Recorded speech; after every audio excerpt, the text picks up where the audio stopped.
host. All right, welcome to the new JFK Show number 292. We've got Mike Machanska, Larry Rivera, Jim Fetzer, and myself, Gary King, and we're going to go to Larry Rivera's blog. We've got lots of images there, and he's got some new stuff. And what he says to me is it's game over with the Z-Film. All right, Larry. What do you think? Well, what do you think? Well, let me say this. I actually gave a speech at the moment of silence on, November 22nd, and I spoke before Robert Groden, and he says it's not game over. After 60 years now, all he had to say was two things when he got up there with the microphone. Number one, that there's these crazy people that think that the Z-Film has not been altered, and there's this other crazy guy who thinks that Lee was in the doorway and it wasn't Billy Lovelady. No, let me start Jim. Maybe Jim has an opinion on that. Groden's been a limited hangout since he was hired by the HSCA in 1977 to explore the rumors that Lee had been in the doorway and came back to explain they were false after fabricating evidence about Billy Lovelady. It was just disgraceful. And he has not redeemed himself. He's running a limited hangout, as is Josiah Thompson, who, if he had his way, would have renounced every proof we had a conspiracy in the case of JFK as we got to the 50th. But when they did the first about the Umbrella Man, I wrote a scathing review of it, and they abandoned the project to have him do an ongoing series, which was very fitting. So they have discredited themselves as much as anyone could, but a lot of people in the community still haven't put two and two together. Yeah. Well, I want to point out that this is the 60th anniversary, that we are observing this year. And as was predicted, many years ago, that the available evidence does not pass the scrutiny, of modern day digital technology. Yeah. And reinforcing that, we have to have the Newcomb tapes. I mean, Jim and Gary and everybody else in this world, how can you refute what those guys were talking about? Gary and I did shows, almost 10 years ago, remember? Yeah. In 2014, when, the first JFK Horseman came out, we did those, and so many views and hits and everything. Gary, tell us about that. Well, we've been having that show for a long time, and it's one of the most popular ones. It gets the most hits, and it's the most, I think it's your finest work as far as the Newcomb tape. No, and it was even recommended by Douglas Horn. Yeah. Remember? That's when we were excited to have you talk about it. We were very high praise, by the way. That's very high praise, Larry. Doug is very conservative about handing out accolades. We were slashing and burning. And I really wonder, where is the rest of the JFK community on that type of evidence that you brought almost 10 years ago? Tell the truth. Never gets brought up. And also your overlays with Lee in the doorway never gets brought up. It's just amazing to me. But I think the most important thing here, gentlemen, here and the end of this year, the 60th anniversary, the paradigm has to be the Newcomb tapes, going forward. Jim, what do you think about that? Yeah, no, I think that's totally reasonable, Larry, because remember, they're substantiated by those who have seen what they call the other film. There are at least 6. Some who, like Rich De La Rosa, saw it on multiple occasions, and they confirm the limousine stop, the hit in the back of the head, slumping forward, Jackie easing him back up, being hit again, and then slumping to the left while she climbs out on the trunk. I don't think that's disputable. But there are a lot of people who are ignorant. They're ignorant about it. Who think that the film is authentic? Well, among them, ridiculous. It's just ridiculous. So, Mike, what you got to say about all that? And Mike, what do you have to say? Oh, I got a lot to say, but once Larry said this is incredible, clear footage. Every frame I could talk about for a long time, and now it really unravels the mystery even more, because now you know why they were doing all this, why there were so many alterations. They could not show one or two Secret Service agents jumping in the car. We'll start with the one first, because that proves that it stopped. And I've been saying this, Clint Hill jumping on the back.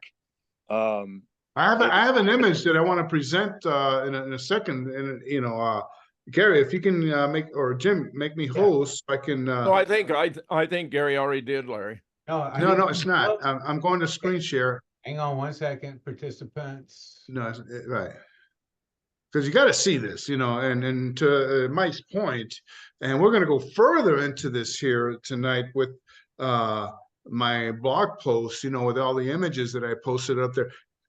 I've declared war on the Z-Film alterations and the egregious stuff that's going on there that Mike obviously has already seen. And we have a lot of eyes on this, including people, on the other side of the Atlantic.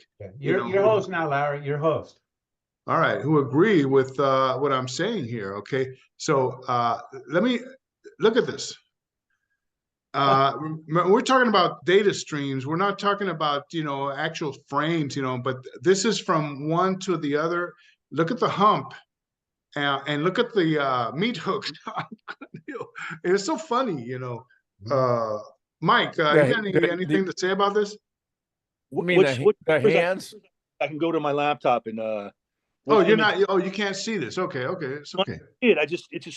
It's just small here, but I can see it. 337. Is that what I have? Yeah, 336 and 3. But those are our numbers, which we're going to explain in a second. What those are about. Yeah. I just wanted to. But look at this hump on Clint Hill, Jim and Gary. Can you see that? Yeah, we're looking. And then to the very next frame, it's not there. And we're talking about 18.6 frames per second. We're talking about 0.03 seconds there. 18.3, yeah. Right, between one and the other. Obviously we've done the calculations so many times, and this is what we get. Okay, so let me get out of there. And we'll go straight to the you blog? Yeah. Okay, I'm up. I just need to do the screen share. Okay, here we go. You guys got that, right? There it is. Yes, sir. Yep. There it is. Okay, this is what we're gonna call this, and damn, we haven't done this in so long. I forgot. I know. Did you want me to read? Sure, and obviously, after the end of the paragraph, we'll talk about it. A revolutionary way of breaking down the Zapruder film is yielding spectacular results. By reducing the timeline to its finest speed, it's now possible to analyze a film as never before. As is common in the photographic record of the JFK assassination, and as suspected for years, the film has been massively edited. Or even Dallas Police Department motor jockey Douglas Jackson was quoted in the Newcomb Capes of 1971 as saying, Life magazine printed that picture of that film, but it's been cut up. It's been edited. Part of it's been cut out. The alterations are far too many to list here in the past. Perhaps not enough attention was paid to what was actually going on inside the limousine. However, with the help of the Newcomb tapes, a heretofore unknown event has been ignored. As crazy as it may sound, a second Secret Service agent inside JFK's Lincoln Continental. What do you think Jack White would have said about that, Jim? He'd be just blown away. He would love it. He would love it. Mm-hmm. I chatted today with in November, this past November in Dallas, with somebody who knew him well, and he said exactly the same thing. I know he was doing yeah. He was doing about Jack White there, yeah. Right. In the Newcomb tape, both Bobby Hargis and his supervisor, Stavis Ellis, talk about the second agent inside the limo beside Clint Hill. in searching for evidence of a second agent in a digitalized version of the Z-Film readily found online. More was found than any JFK research could have bargained for. That's goddamn Crystal right. clear images revealed the extent of the airbrushing in perhaps 2/3 of the film. A new approach in analyzing the Z-Film involved treating it as any other data stream, which can be streamlined for the purpose at hand. Instead of frames, we use data snapshots in our reinterpretation. Here's the front end of a popular program with which the film can be broken down to its granular components. So, in other words, we're not going, 301 to 302, we are intercepting, the data, and that's what this is all about. And we were able to establish the demarcation between when one frame turns into the next. All right. If, you guys can, and that's exactly what the program does. And in between, we can go ahead and take snapshots of that point in time of the film, which is what, 40 something seconds, Jim, 46? Do you remember how long the Z-Film was? Oh, it's 27 seconds. Oh, okay, sorry. Wow. 20. Okay. So, but I'm thinking in terms of, the amount of frames, which, surpasses the 400 mark. Yeah. But yeah, so this is what it looks like when you start breaking the film down. Okay. And if you look at the line there, the red line, that is the exact second of, the Z-Film there. So, from there, we can go and extract, going forward exactly, the frames that we want to look at. And what we did here was we went from 313 on, 312 on, but before we get there, we can start right here, this nice rendering. As we can shortly see. This is the nice rendering now. As we'll shortly see obvious alterations using airbrushing techniques available at the time have been employed. Yeah, and you're going to see them in a second. Before we do that, what we want to do here is look at the color of John Kennedy's suit. It is a grayish, okay? And Connally's suit, and this might sound dumb at the beginning here, but you're going to see instantly how important this is. Gray and black. And here. Yeah, Connally's, black. It looks even black. Yeah. Exactly. And guess what? One of our friends, from the UK, produced this one, which actually shows the shirt with the bullet hole there, which we're going to show in a second here. Oh, coming out in the chest. Yeah. And Very showing nice. the exit evulsive effect there, Jim and Gary and Mike there. Any comments so far there? I love it. Okay. We're in awe. I'm telling you, man. Frame Okay. reversal. Oh, this The is first cool. anomaly appears to be a reversal of frames at the 1810 mark. The 1810. snapshots that shows us are 289 to 291. Again, the reader should note that there are no Zapruder frame numbers, rather a sequence of snapshots within our data stream. They can be taken with the software as it establishes a number sequence of its own. Yeah, so in other words, we're going by another frame numbering than what is established. That's basically this is a new way of looking at the film. Right. So we get the frames here, 289, 290, and 291. Okay, and this is how they are shown in the software. And these are the results, okay, in the same order, 289 to 291. And we go here, and then here. And I'm gonna show you with the animated GIF how it lurches, the limo actually lurches backward. So definitely an anomaly here in the order of frames detected. Okay, so let's just show this here. When Jackie lifts her right arm, that's the last frame. of the three. We're only going 3 frames in this. Okay, but it's in the middle. Here, and then as you see that last one where she lifts her arm. Yeah. Okay, what this is denoting here and showing here is that this is a frame reversal. The arm here should be further up in the order of frames, but it's not. In fact, it's taken back. Okay, and it's important to see where her arm lifts. You see this? Yeah. That's the last frame, and it should be further up ahead, and it's not.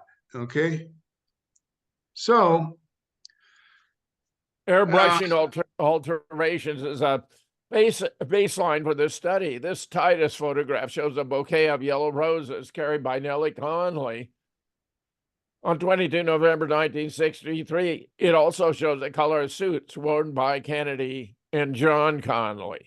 Exactly. We have to go back there. Now, notice this. And I have the mouse going around here, the yellow roses, with very scant little leaves, green leaves.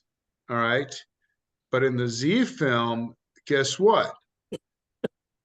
It explodes into a bizarre greenish haze, like purple haze, Jimi Hendrix, something like that, obliterating everything under it. And it's visible, and it's in at least 30 snapshots. Now, even more important is the fact that the person in the Connally position is not wearing a black suit, and opting instead for gray, as shown below. Well, he must have just wanted to change his jacket in Dealey Plaza because his old one was bloody. I'm looking at a frame here where they went over it with some kind of black marker and darkened the suit because it's obvious in the early frames. That's right. I'm looking at 203 of the snapshot that you showed me. It's obvious that they're covering up over Connally. And it goes further, Mike. This here is the crux of the matter here with the Z-Film here. I don't know how anybody before, and I have to denounce people like perhaps Oliver Stone, who had the very best teams of who could have interpreted the Z-Film, and those other folks who supposedly got a hold of these super scans, of the Z-Film. And we're finding this now, where this has been here all along. Yeah, it's fascinating, Larry, just absolutely fascinating.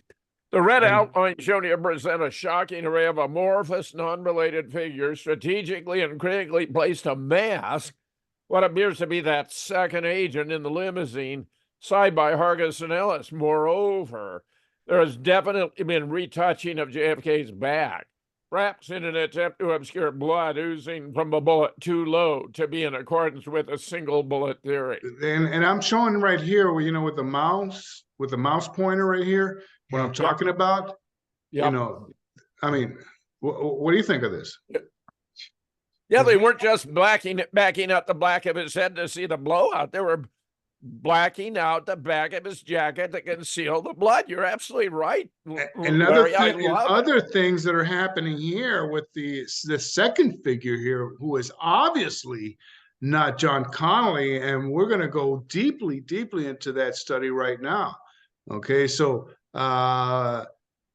wait, you just finished. Can we establish what we were talking about, so that at this point, if an agent, if Bennett jumped in the car, then they had to completely fabricate from earlier frame. Frame by frame. Yeah, so everything that's happening and deleting certain frames, in the process as well. Yeah, absolutely. Right. Do they have the flowers?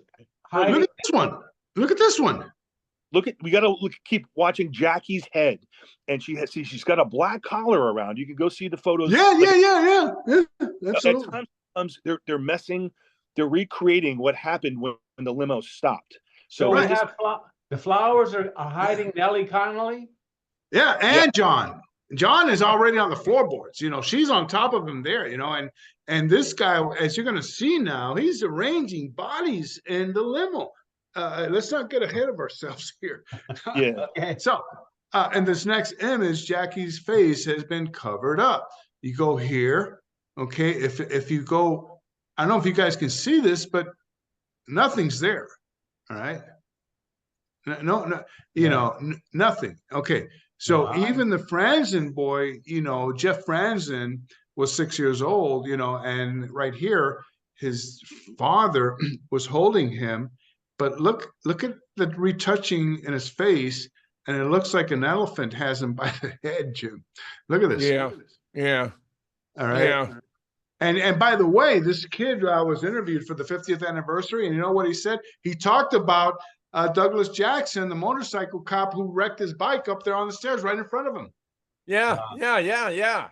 Must have made Right? quite an impression, Larry, even though Absolutely. I mean, So- he's so far ahead of the students who haven't caught on. Second Yeah, agent in the years limo, old to in the, new, witness, 6 in years the old to- Newcomb tapes. 6 Bobby years old to Hargis and witness that. Stavros stated the following. Yeah. Whitney, did you notice who was in the car? Ellis. It was the governor, Governor Connally and his wife, the driver, and a Secret Service man, and Jackie Kennedy in the back with a dead president. One or two agents, and we're on there because we nearly lost one of them hanging on as fast as we were going. We had a Goddamn hard right. time hanging on there. In fact, of the two agents, that's one old boy that Jackie knew had made the trip overseas with her. He comes running and jumped on there, and another one. And by the time we pulled out of there, we had two of them agents hanging on the back. Whitney, you had two on the back? You don't remember? Else I believe. I know we had one and possibly two. Yeah. And Wow. now this is the interview with Hargis. Whitney, were they the guys who jumped out of their car and pursued it to the car in front of them? Hargis, well, two of them did. Two Hargis, ran to the back of the Continental. Whitney, two ran out to the back of the Continental. Hargis, two ran out to the back of the Continental. There were two Secret Service men, They've got them steps up there. Whitney, right. That they ride on. This one on the left-hand side stopped Jackie Kennedy from coming out. Whitney, one of them got up on the back and stopped Jackie. That was probably Clint Hill. The other one, how did he get in the car? Yeah. When did he get in the car? Well, I'm not exactly sure. It was one on the left and one on the right. One of them put his body over the president where no harm could come to him. I don't know. All you could see was his feet sticking out. Stop. Wow. And I wanna cite an article that Jim did on Veterans Today, precisely. Remember about the Clint Hill and what he had when he came out with that book, and you were highly critical of what he wrote in that book, and where he had there was a report where it said that he came completely covered. He covered both the president and the first lady with his own body, so he wasn't even on the trunk, at this time. Remember that? I do. Yeah, well, I think the theory was he pushed her back down in the seat, and then he lay on top of the two of them, and that's when And he saw could the see, blood at the and back from of where he Jack's was, head. he could see the big hole in the back of JFK's Yeah, head. yeah. And Right. guys, real quick, let me add here. There's frames here we can go over. We can get to it later, but I can tell you which snapshot frames where his foot was leaning over the edge of the limo because they blacked out something, and it's the black is over the edge of the limo, so it's a impossibility. Do you have the snapshot number? Well, we're going to continue here, but if you can find that, because we have a lot of stuff here, that 220 is a really good one, where you could see where Connally would be.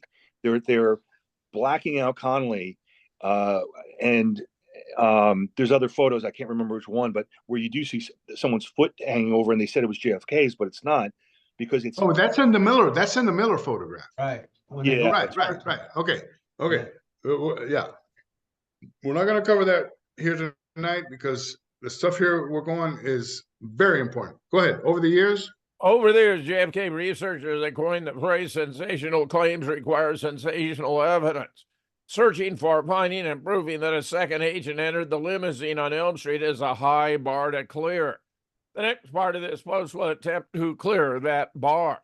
It must start with the analysis of John Connally and his wife Nellie as we follow their movements and positions as they both tumbled toward the floorboard of the limo, notably Connally falling backward to his left and face up into the arms of his wife. At this point, we got two essential markers in trying to prove our hypothesis: Connally's gray hair and the color of his suit jacket, a very dark and black color, as seen in these images where he is identifiable. So everybody good with that, right? Yep. See it? Yep. Okay.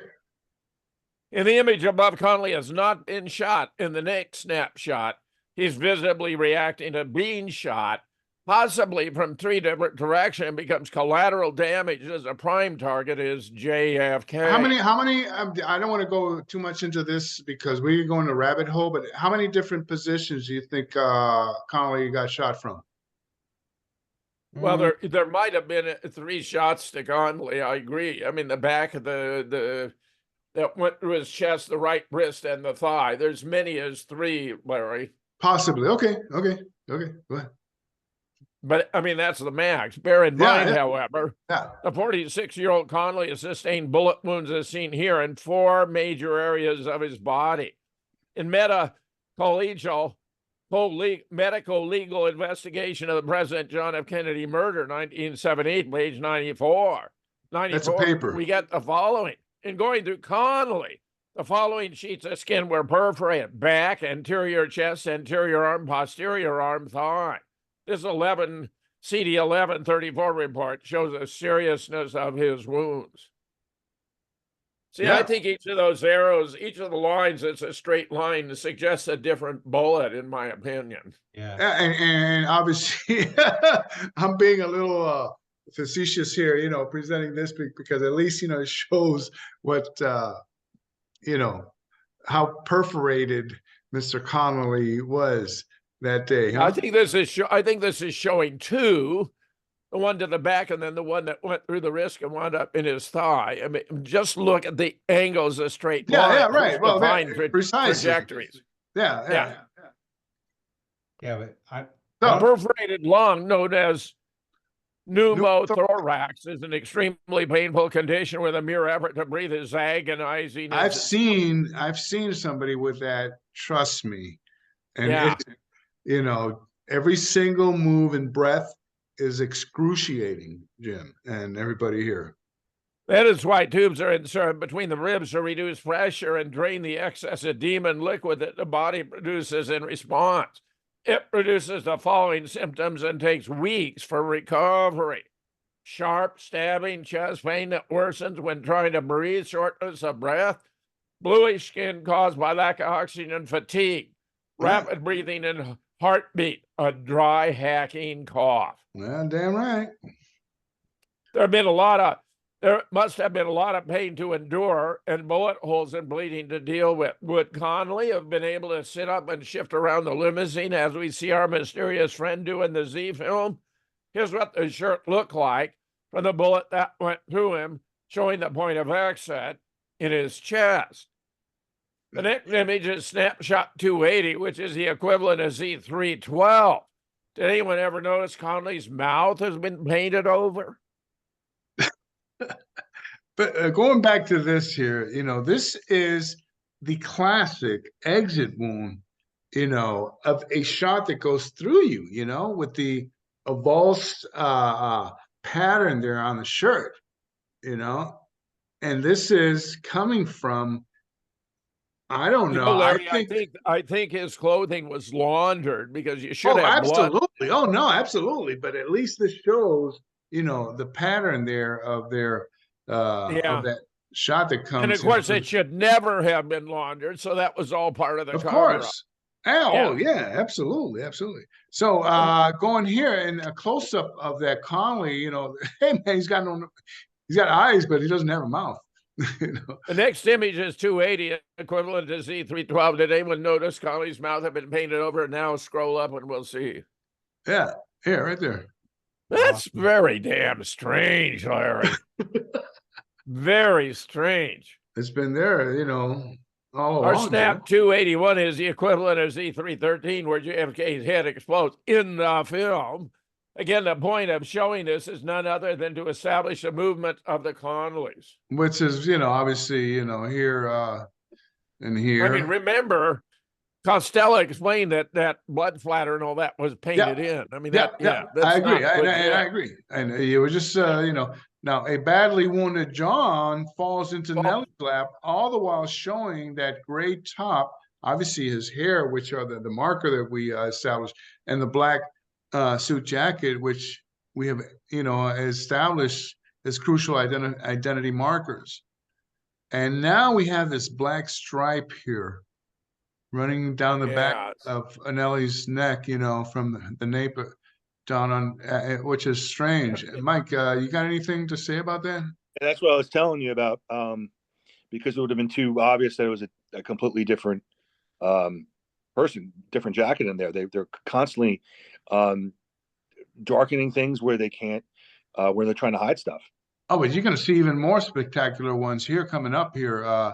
But why was this never ever detected in the Z-Film? You know, I mean, 60 years later, you know, it comes, you know, and falls into our lap like this, you know, and let me tell you, you know, the stuff that you're going to see here is just amazing going forward here. Again, I think it was falling. And they're watching it on a projector, you know, which is also, you know, from the 60mm film that you can't, and all those copies were purposely of bad quality because it goes by too quick. It's one, you know, fourth of a second.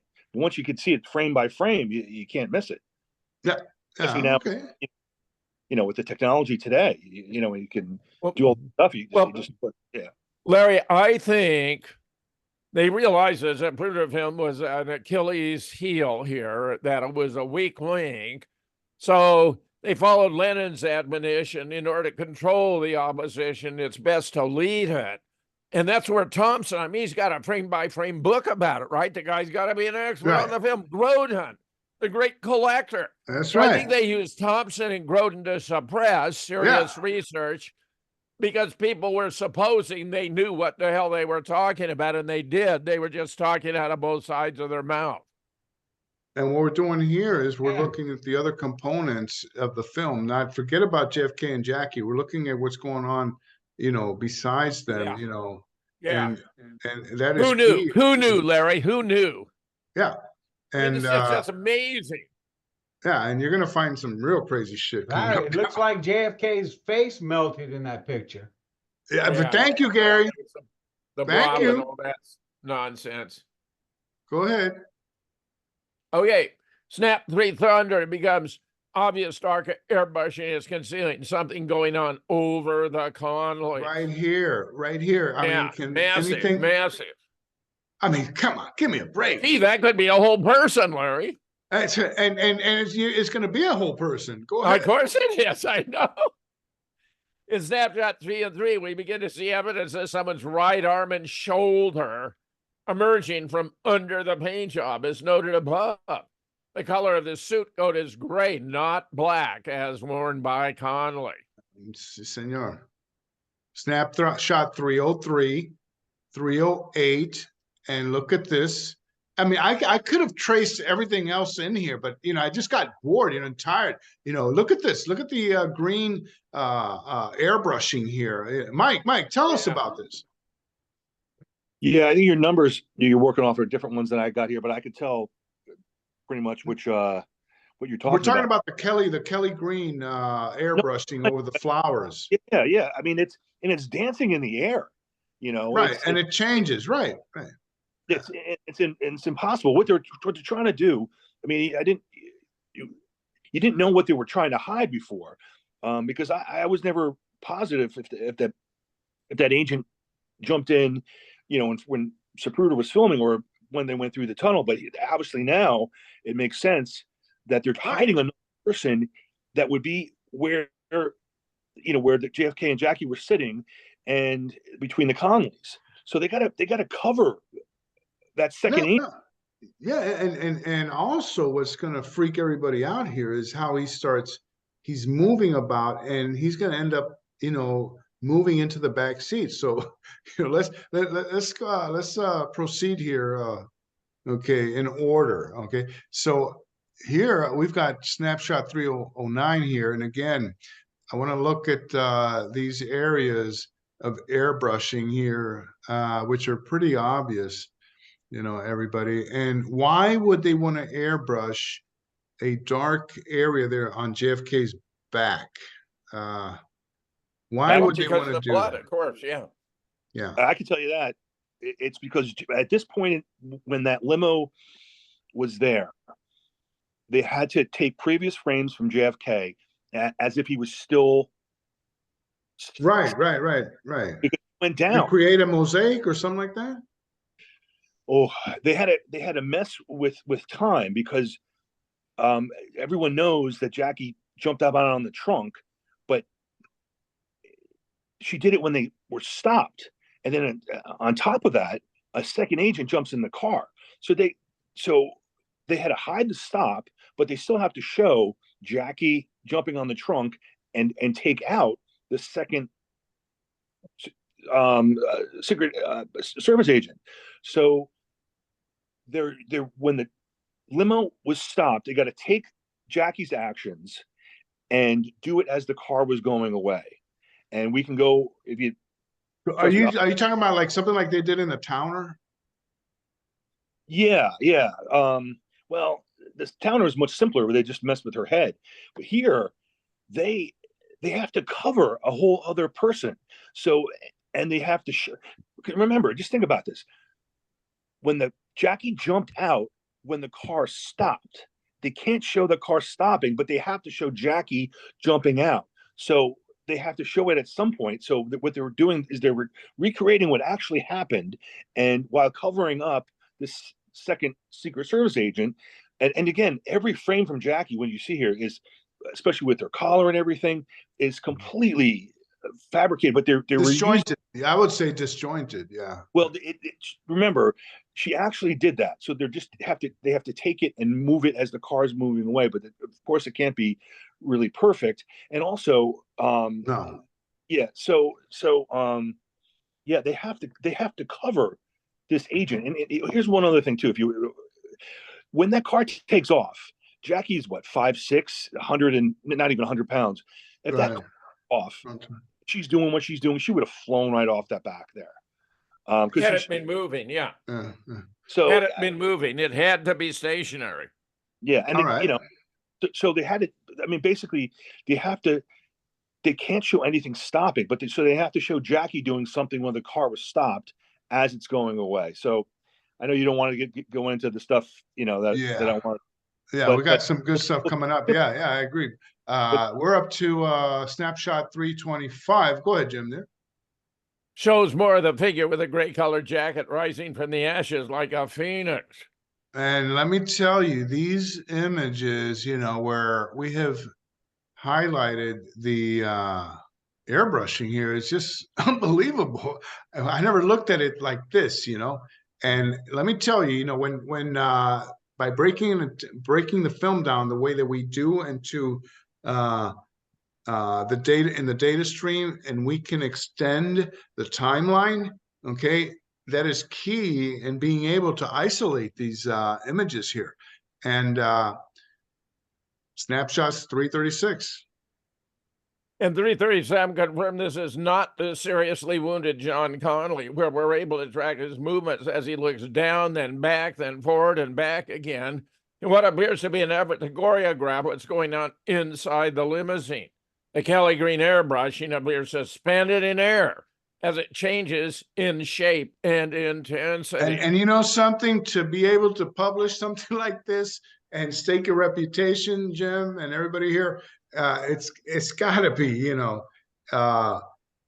it's got to be. It's serious stuff, Larry. Yeah. Right. It's got to be, absolutely. If you're gonna make sensational claims, you got to have sensational evidence. Here it is. Yeah, you got it. Okay, I mean, go figure. It was here staring at us. So for 60 years. Come on. Yes, yes, yes.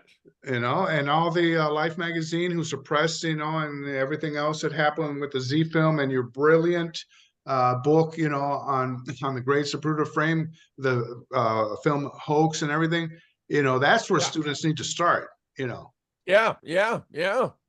Okay, so here we go. And this is the conundrum here. You have somebody in that back seat with the Connollys, all right, and that is not John Connally. You can see the whole figure there, Larry.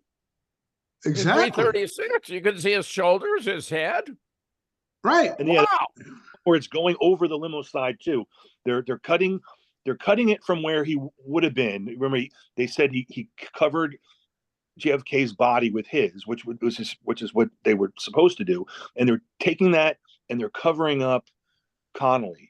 And that's why I didn't put any. I didn't do any outlines on this one, because I thought that this was so obvious here, and I want to show you guys how if you focus on his head here, look how he's looking down. Now he's looking left a little bit here. You got this, and now he's looking down. So he is going back and forth. Here he's looking again, okay, to the back. What do you think was his role, Larry? What the hell was he supposed to be doing? Well, he reacted, just like, and that's what we're gonna look at right now. And I'm glad that you brought it up, because now we're gonna analyze, after showing this, what the Newcomb tapes tell us. The next two snapshot sequence, 355, 356, shows the agent looking down, then immediately looking back as he appears to be making his way into the back seat. He is a young guy who's moving at will. It does not look like someone who's been shot 3 times. The marker mentioned earlier, the gray hair, is not seen here at all. Everybody agrees on that. Obviously, this is not John Connally, people. Okay? Yeah, amazing. See, people just wouldn't pick up on these subtleties, Larry. Watching the film, it goes by so fast. Exactly, because you're concentrating on looking at JFK's head explode. And I dare say that Groden and Thompson have been aware of this the whole bloody time. And I would add to that list Oliver Stone and those other people from Hollywood who, have been, delaying, the analysis of this, to hell with them. We did the analysis, and this is the truth right here. Finally, for good measure, we find the agent now in the back seat. In these two snapshots, 410 and 411, right before entering the tunnel of the triple overpass, where we lose, it ends, of course. Wow. In the back seat with Jack. Wow. Yeah. Okay. That's his job. Yeah. Cover the president. So when did all this happen? In order to try to establish when and how the second agent entered the limousine, we have to go back to the Newcomb tapes and what Hargis, Ellis, James Chaney, Douglas Jackson, and B.J. Martin had to say about the limo stop.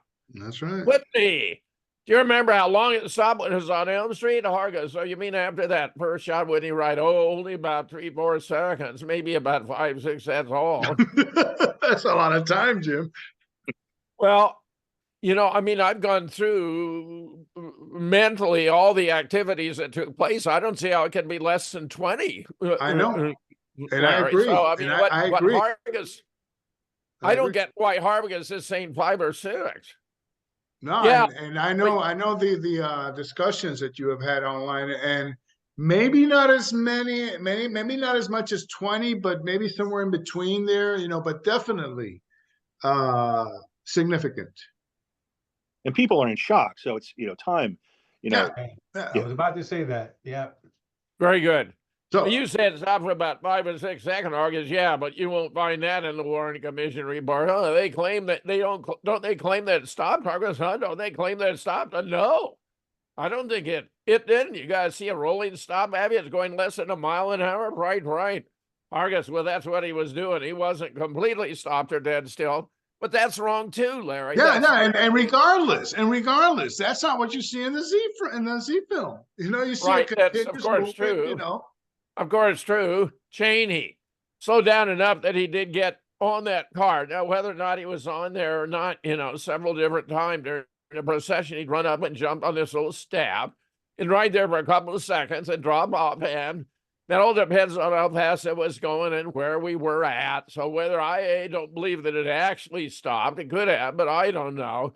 I know the second car did, because I recall the officers, and Officer Hargis jumped off the motor and ran in front of me. Whitney, right, that's another thing. Cheney, I don't recall myself stopping. I must have come almost to a stop. Hargis did. He got off his motorcycle over on the left-hand side and run between those two cars and run in front of me. So apparently I did too. I don't recall stopping, but I must have. They did stop, and they're just Okay. Now, Gary, I hope I'm able to play this because I got a sound bit here. Yeah, did you hit optimize for sound and pictures when you shoot? I don't think so. Okay. Well, okay. Hold on. Yeah, go Stop ahead the and do share. that. Yeah, do that real quick. Just hit screen share. Got it. Share sound, optimize. Okay, we're back. We're back in business. Okay. Check. I don't recall myself stopping, but that's stop think of. I must have come almost to stop Hargis to get off of his motorcycle over on the left-hand side and run between those two cars and run in front of me. So apparently I did too. I don't recall stopping, but I must have. By the way, Jim, when it said humming there, it was the humming in the tape. Oh, it was a You did a humming in the good sound in the sound tape. impression there, by the He way. wasn't humming. Yeah, got it. Hold I on. don't recall myself stopping, but that's stop think of. I must have come almost to stop Hargis to get off of his motorcycle over on the left-hand side and run between those two cars and run in front of me. So apparently I did too. I don't recall stopping, but I must have. That is monumental. Yeah. That is freaking monumental. I don't know how something like that. Are you guys there? Look, Larry, it stopped so abruptly, it jostled all the passengers forward. We got that from multiple who've seen the other film. So it happened. Regardless of what they're saying, we know it happened. And you can't explain these other events without it. You can't get another agent in the car unless something like that happened. You'd have And Jackie that's exactly, off. and that's the perfect segue. Go ahead. Whitney, the president's limousine stopped for a while. Right at that point, Ellis, well, no, it didn't stop. It almost stopped. If you've ever ridden a motor, you know, well, you go so slow, your motor wants to lean to one side. You have to put your foot down and balance it. But we were going so slow. That was what was happening. We're having to kick our foot down at a very slow pace. This was after the first shot was fired. We got the speed. The Secret Service cut the speed on the convoy. Just look how absurd it is that after a shot, they would slow down rather than speed up. Whitney, you know, for how long, Ellis? Well, it was just momentarily. It never did stop. It almost stopped. It got so slow, we were just barely moving. And then they hollered, go, go, go, let's go. Get him to the hospital as quick as you can. And I just want to interject there very quickly there. Now you have to understand that Stavis Ellis, when this happened, he was already at the entrance of the tunnel. So he's looking back up Elm Street, you know, so he does not have a very good perception of, you know, the vehicles, you know, when they stopped or, you know, how fast they were going, you know, and you got to understand that. All right. So now we go to BJ Martin and what he had to say. Very, very brief here. Whitney, do you remember by what shot the limousine stopped? Martin, no, sir, I don't. Whitney, you remember how long it stopped? It was just for a moment. And that's BJ. And now we're going to go for the star of the show, which I believe is Douglas Jackson. You know, I've been saying it all along, you know, and so did Beverly Brunson. Whitney, what was the situation of the speed of the car around that time, Jackson? Well, I never did get too far from it. So I just say that car just all but stopped.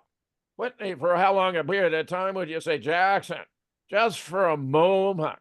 Because the length of time that I was stopped between that second shot and the third shot would have been but just a little bit. I had stopped, put both feet down, looked toward the railroad track, back through the crowd, back to the car in time to see that third shot hit him. Then I turned around back to my right rear, looked again, and I never did look at that window. Never did look up to the top of that roof. Whitney, now you say the car came to that stop between the second and third shot, Jackson? Yes. And the only thing that Jackson didn't talk about, obviously, was his crazy ride up the up the Yeah. grassy knoll. So let's Right, hear what right. let's hear what Jackson had to say. Okay. What'd you think of the film? I liked it. The only thing is, I thought that caravan stopped and it didn't. Right. That's, you know, I was just. You guys want to hear that again? Yeah. Yeah, I thought What do you think of the caravan film? stopped. I liked it. The only thing is, I thought that caravan stopped and it didn't. Right. That's, you know, I was just. All right. Okay. Okay. Now, what of course happened it after did. the limo stop? Well, Douglas Jackson and James Chaney spoke about agents and officer dismounting from the Queen Mary and surrounding the JFK limo after the limo stop, actually during it. The probability that this is when the second agent entered the limo would have been very high. We cannot dismiss what both of them reported. And here you can listen to their own words. There was 4 people that came with that follow-up car and run out to either side of that presidential limousine with rivals of some type, said Douglas Jackson. Come out of that follow-up car and run out to either side of that presidential limousine with rifles of some type. I'd say it's about 2 or 3 on each side. And they came up from the final car, Kennedy's final car? Right. When did they do Out that, between that second and third shot, I believe, when I noticed them run by the car. that? That's right. And now we're going to hear from Shaney. I don't know whether the lead car ever stopped or not, but I know that the second car, the one behind them, apparently did, because it was officers that run from the left-hand side in front of me, James Chaney said. And here, That no one his car ever stopped line. So I know that his car was behind him. Apparently, it because it was officers who run to the left-hand side in front of me. so what we have done before we finish to wrap it up here, Jim and our audience and everything, is we are trying, and I believe successfully, have paired the Newcomb tapes with what we see in the new interpretation of the Zapruder film with the second agent in the car. I don't think there's any way that you can refute this, you know, the way it has been presented here. So let's pick it up right here. A good indication. A good indication when this all happened has been shown above, where obfuscation of snapshots with evidence of airbrushing begin to populate the interior of the limousine. For those who undertook this endeavor, it had to have been quite the Sisyphean task, because the number of frames that had to be painted over and altered. Notwithstanding the effort, 60 years later, we're now able to detect the incredible amount of work involved. AI will not be needed to figure this one out. Do you think there that the effort to do this, Jim, you know, now that we know the trajectory of the Z-Film that weekend, and how this would fit into that story? You mean of the alteration? Yeah, right. Well, you're absolutely right. They had to do a huge amount of work. And part of it was getting out too many frames to leave that left and to the back, you know, that very dramatic effect that didn't occur because he simply slumped to the left, but they took out so many frames. Right. But you can see they were doing so damn much. You know, it must have been nearly impossible to keep track of it all. And so, and the frames that they had to work on, you know, during in a limited amount of time there. Right. That was key. In Rochester. They had to get it down to the Photographic Interpretation Center Sunday. Right. They were pressed. They were pressed. Okay. So now, of course, what could take one man 100 hours could take 10 men 10 hours, or 100 men 1 hour. So it just depends. Maybe that's the reason why we see this, you know, different disjointed effect there on the airbrushing, you know, here and there. Yes, they had a team. They had different people working on different frames. That's it, Larry. The fact that Dallas police motor jockeys were ignored by the Warren Commission says a lot about how fearful the commission was to get their true stories. We come full circle here. The most important and closest witness is Chaney and Jackson. had the most important testimony to tell had they been allowed to appear before the commission.